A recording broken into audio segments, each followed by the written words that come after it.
वर्णम। जैसा बादलों का रंग होता है वैसा नीला है, काला रंग नहीं है भगवान राम का। कृष्ण का रंग काला नहीं है, ऐसा है श्याम रंग, जैसे मेघों का रंग होता है, बादलों का रंग होता है आसमानी नीला, ऐसा भगवान का रंग है। और अलसी का फूल, अलसी जानते हैं भैया, बहुत ऊसर है आसपास, यहां अलसी ही होती है, क्योंकि जहां पर जल की थोड़ी कमी होती है वहां पर इसकी पैदावार बड़ी अच्छी होती है।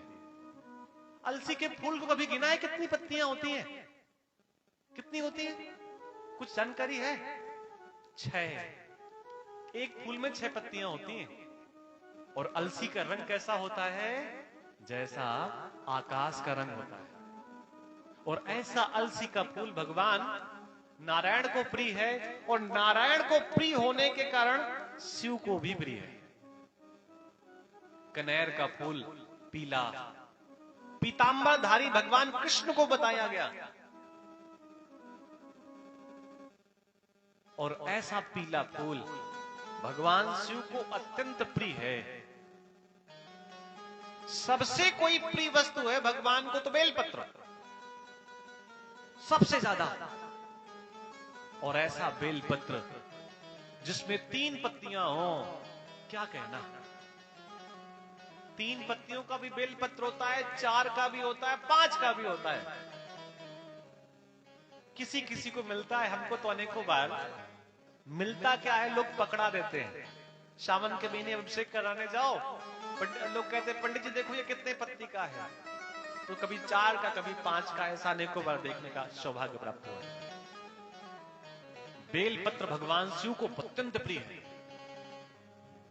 और पता है बेलपत्र चढ़ाया कैसे जाता है? बेलपत्र का चिकना हिस्सा भगवान के ऊपर चढ़ाया जाता है। ऊपर जहां से जैसे बेलपत्र तोड़ा जाता है ना, उसकी गांठ तोड़ करके बाहर कर दी जाती है, फिर बेलपत्र चढ़ाया जाता है। और बेलपत्र चढ़ाने का नियम है। कैसा नियम है? जैसा हवन करने का नियम होता है। हवन कैसे करते हैं? इन 3 उंगलियों से ऐसे ऐसे सीधे हवन करते हैं ना। तो बेलपत्र कैसे चढ़ाते हैं? ऐसे, जैसे ये। और इस बेलपत्र को इतना तोड़ लिया गया और ऐसे चढ़ाया गया।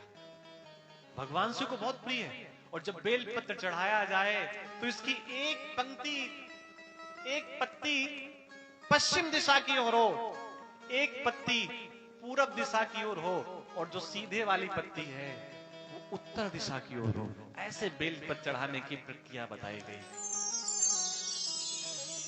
इसी बेलपत्र में अगर चंदन से, पीले चंदन से राम लिखा हो तो भगवान शिव तो उसको सब कुछ लुटा देते हैं, कंगाल बन जाते हैं, अपने पास कुछ नहीं रखते। अगर उसमें राम लिखा हो, कृष्ण लिखा हो, उसमें अगर शहद थोड़ा लग जाए